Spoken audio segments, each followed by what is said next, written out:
break the foundation. Like the foundation was cracked.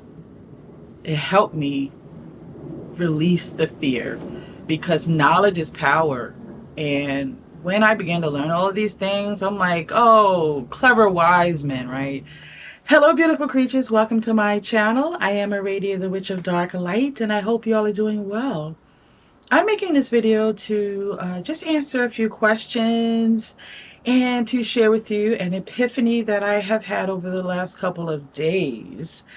And I have my coffee here. Not sure how long this is going to be, but so let's jump right into it. So it's only a few questions, but I wanted to answer them, and a couple of them I'm not very well versed in, but I will share my experience nonetheless.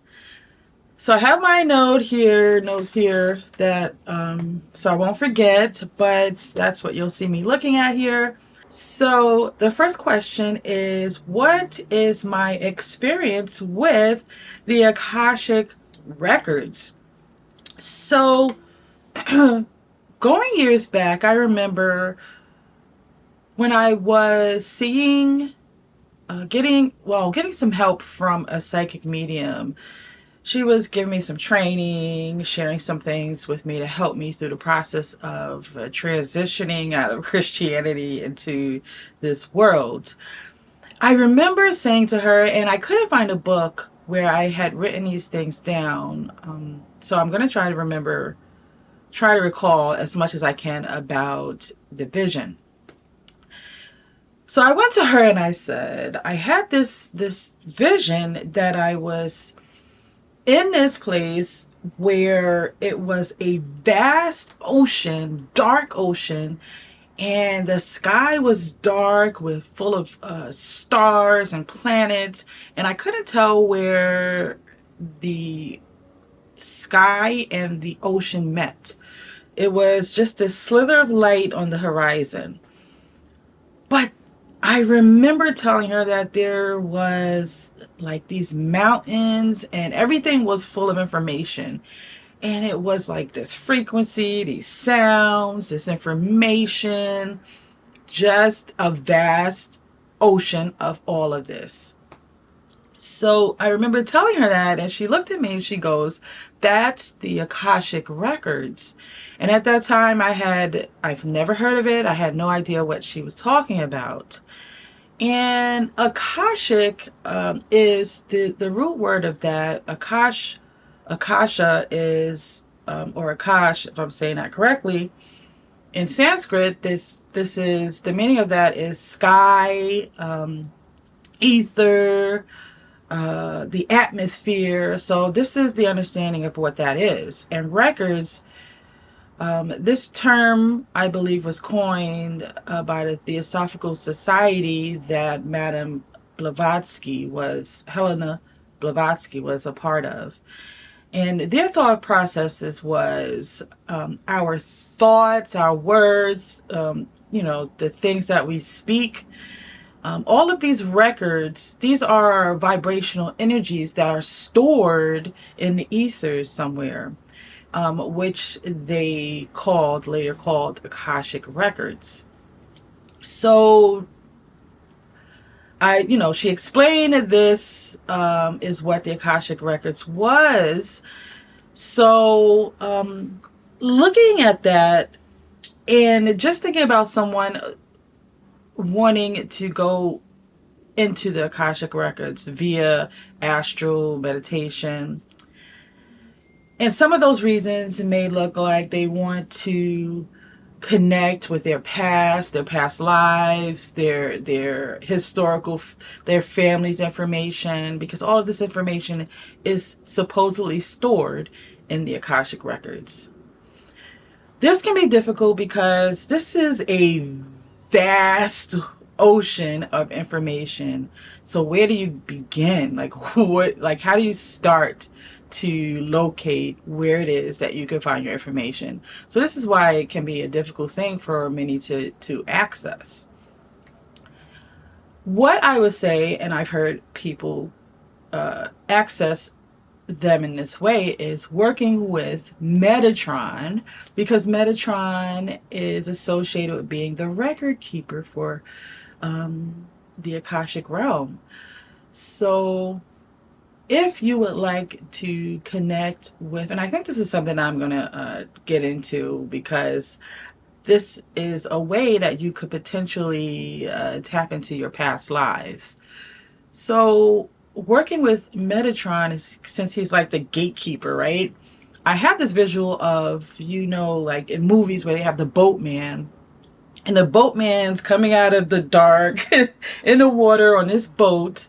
He's oftentimes depicted as he has a scythe in his hand, and you don't ever see his face. He's hooded in his hooded priestly garment, and he's the boatman. So this is how I envision working with the Akashic Records. You invoke Metatron to help you in this process, and he's like the boatman, and you ask for his help, and he guides you through the vast ocean of the Akashic Records to help you find what it is that you're looking for. So that's just a little bit of my experience and my theory on how to, my understanding of it, and how to work with the Akashic Records. So the next question is what is, I believe it was my experience with the Vampyre Community, or just share a little bit about the Vampyre Community. Now, I'm not going to go into the history of it, the politics of it. I'm going to go more into my personal experience and why I entered into the Vampyre Community and why I am still in the Vampyre Community. If you want to see more about the history and the details of it, I will put a link to that video where I did an interview with Jessica Lovelace, where she goes over all of those details. So if you want to know more about that, that link will be in the description of this video. But how I came across the Vampyre Community, and the Vampyre Community is not just vampires, but I'll get to that in a sec. So what happened was, one day, this was maybe about 7-8 years ago, and we were at this club, and I remember my husband telling me that woman there is the leader of this gathering that takes place once a month downstairs in the basement about vampires. So naturally, I'm nosy, I'm intrigued, especially when it's something mystical or esoteric or any type of mythology. I'm intrigued. So I went up to her and I said, what is this I hear about this vampire gathering? And I'll never forget her face. She didn't say a word. She looked very vampiric. If there's a picture of what vampires should look like as they stare at you, that was what was happening. And so she gave me a flyer to the next event, and I was like, okay. So I grabbed it and left. So we went to that event, and long story short, we became members of the Iron Garden at the time, and they are still having gatherings once a month at the end of the month. So this is something that's still going on. However, once we delve into that world, it opened up the floodgates of all things nightkind. And what nightkind is a community of people that identify with more than a vampire. They identify with even the witch, right? They identify with wolves, fae. It is so many things, all creatures of the night. This is nightkind. So this is a place where you could come, like a safe haven, to be yourself and, tap into your primal side. And for some people, this is really serious because this is who they are. Now, the other part of this is when we spread our wings, we went into New York and learned all about, we went to New Orleans, and we learned all about the other parts of the community and all these things that were going on. So we decided to just become a part of it. And it was like a fraternity. It was like, it's a community. And each house it's like a fraternity. And, you, depending upon what it is that you resonate with, what you feel you are, this is the house you would potentially join, or you would get sired by someone that you have a connection with in this type of lifestyle. And so we did that, and it's taught me a lot, because during this time I began to understand what primal was and how to tap into my primal. So it was great, because it was simultaneously in the other part of my life where I was doing shadow work and learning things about the darker side. I was going through this community, and not just working within spirituality and shadow work. It was put into like physical action. I went out and I embraced the primal side of myself during these community events and things like that. So I think if I had to say anything about the vampire community, I would say if you are struggling with understanding how to tap into your primal, and when I say primal, I mean being okay with that side of you that has a lust for life, that side of you that wants to become a predator, or that side of you that loves being the prey, that side of you that loves all of these night creatures, the vampire, the allure, and tapping into your power that comes from that primal essence. Check out the vampire community. There's other communities out there, but I am personally speaking right now about the vampire community. Is there drama? There's drama in every faction, everything you get into.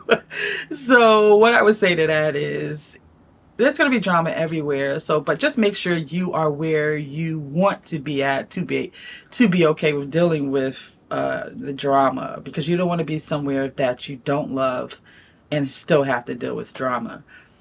So yes, there's drama, but like I said, that goes with everything. So, but for experiencing the more primal side of you, putting on fangs, right, dressing up, tapping into the darkness, for all of those things, definitely check out the vampire community. And again, I will put the link to the video where Jessica Lovelace discusses sort of an interview where she discusses the history of the vampire community.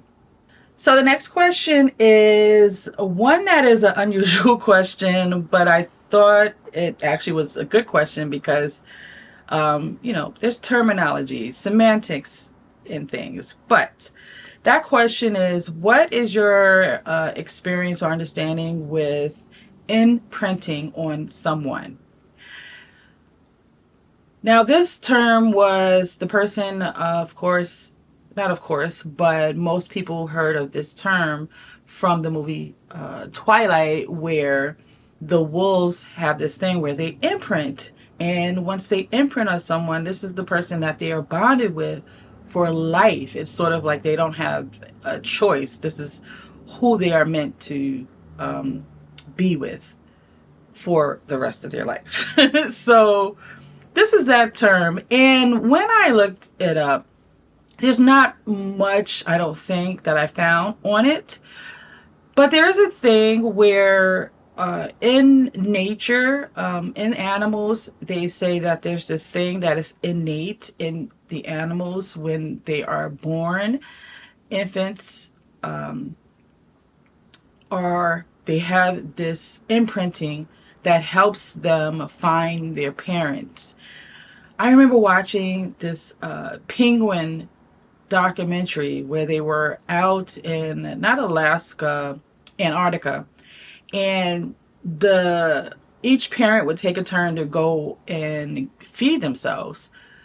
So I would always wonder how in the heck the at one time, both parents were gone, and one of the parents would come back, and all they would have to do is like do this call, and they all look alike to me, right? All they would have to do is this call, and the chick knew who their parents were. So it's like this innate thing that imprints them to one another so that they can find one another and locate one another and know who, their parents are. And it's even in humans. They say this chemical that is in DNA where when infants are born, they imprint, right? It's kind of like they know who their parents are.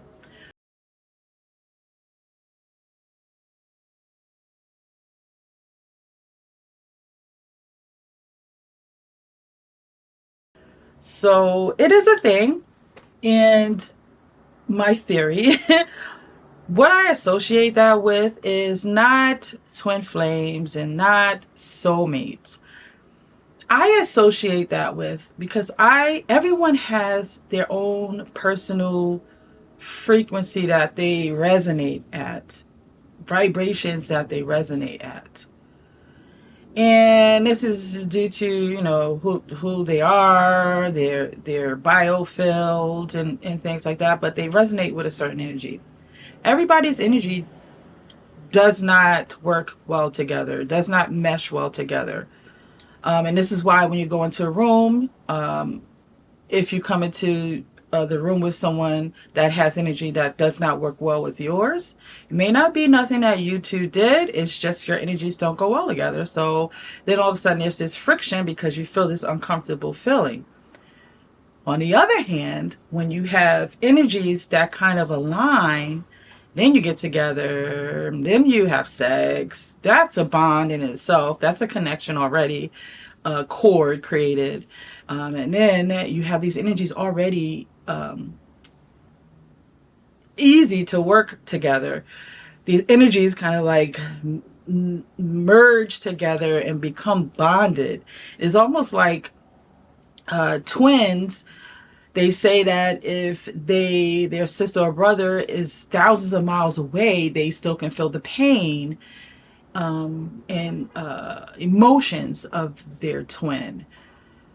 So I feel my theory is that you can absolutely imprint because it's like a strong cord created. So the last question is, how do I conquer the fear when coming out of Christianity? This is one that I get this question a lot. I get this question a lot because it's such a big monumental thing. Speaking of imprinting, right? When you are born into this a religion, right? And you are raised up in this religion. This becomes your foundation. It is imprinted into your life. So when you come out of this, because this was not, you were born into this is not something you willingly went into. So you have to undo this thing. You have to unlearn this thing and build a new foundation. I would not have been able to answer this question. As a matter of fact, I couldn't answer this question for a long time. So it wasn't until about a year it's been that I understand how, because it became greater, that I came out of the fear. What I started to do was question that would be the obvious thing, right? Question this. But when you are brought up in this, you don't question anything. When you have this foundation, you believe it. So it took me a while to even come out of that. So once, that was cleared, I was able to say, wait a minute, let me ask these questions. Why was the Bible created? Why was all of these things that are put into the Bible? Because this is a collection of Dead Sea Scrolls and different texts from various places. Why were these things chosen to be put in the Bible? Why were the things that didn't get put in the Bible, why were they excluded? Why don't you see, like, what happened to Mary Magdalene? Like, where she has things that she's written. Why isn't that put in the book? Is it because she's a woman? So I started asking all these questions. So when you start with that, these are the things that take you down a rabbit hole, and you begin to run across old texts, old grimoires, old cultures, ancient cultures that also have the same story. So you're like, well, did this story come from there? So I asked all those questions, and then the next thing you want to do is get the book. I suggest the other Bible, because these are the things that were written that were not put in the Bible. There's other things out there, like the Gospel of Thomas. There's other things out there, other texts out there. But starting with the other Bible was another thing that helped me break the foundation. Like the foundation was cracked. It helped me release the fear, because knowledge is power. And when I began to learn all of these things, I'm like, oh, clever wise men, right? Hypocrites. The Bible was created. They had to put the right things in it together to create this book that can form this religion for people to follow. They had to put it together in a way that it made sense for the religion, the type of religion that they wanted to create to control how people think about it. So when you go down that rabbit hole, this is how you break the fear. You don't blindly sit with the understanding that you've been taught. You go and do the research. So that is my answer to that, how you break out of fear. Break out of fear, break that foundation, and build on breaking that foundation. Continue to chisel away at it the more you learn. And that is, to me, the key to success in breaking the fear.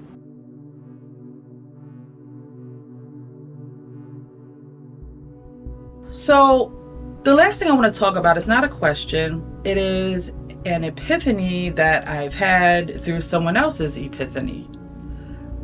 So I was watching Blue. She has a video podcast, and I watch her videos periodically. I happened to watch this one because she was talking about this being her last video podcast for a long time. So I was curious as to why. I wasn't prepared for, what was about to affect me. So she's telling about her excursion and to Egypt with Mateos De Stefano, and he's also another person on YouTube. But she's telling about her experience with her over there in Egypt.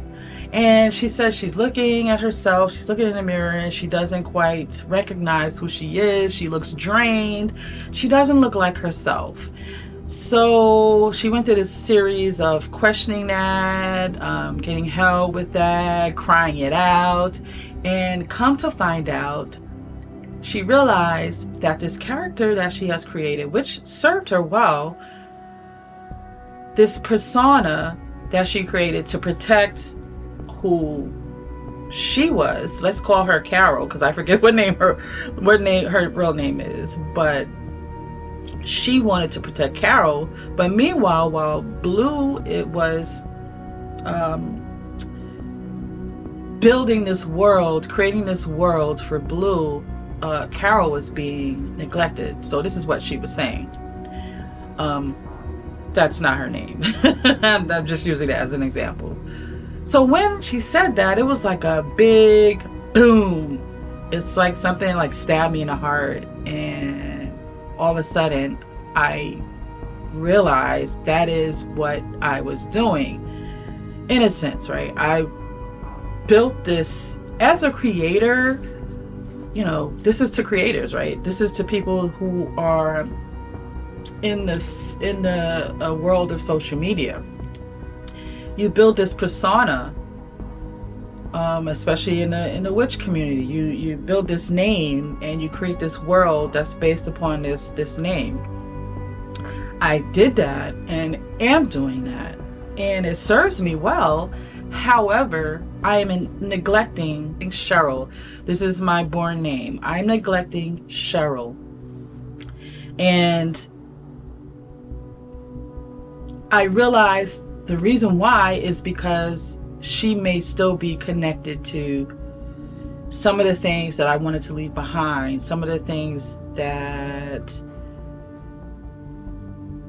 traumatized me, and, you know, the things I had to heal from. And evidently, I still need a little more healing because, or maybe even not. It's just maybe that now it's time that I've been through the shadow work, that it's time for me to reel her back in, bring her out of the corner, and merge her into this world.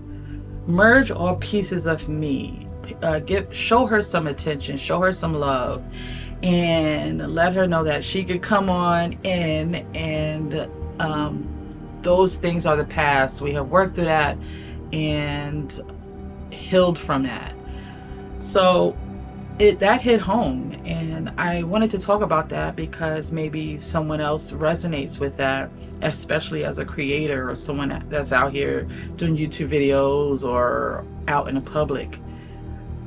You develop this character, which is great, and which is what I feel like you should do.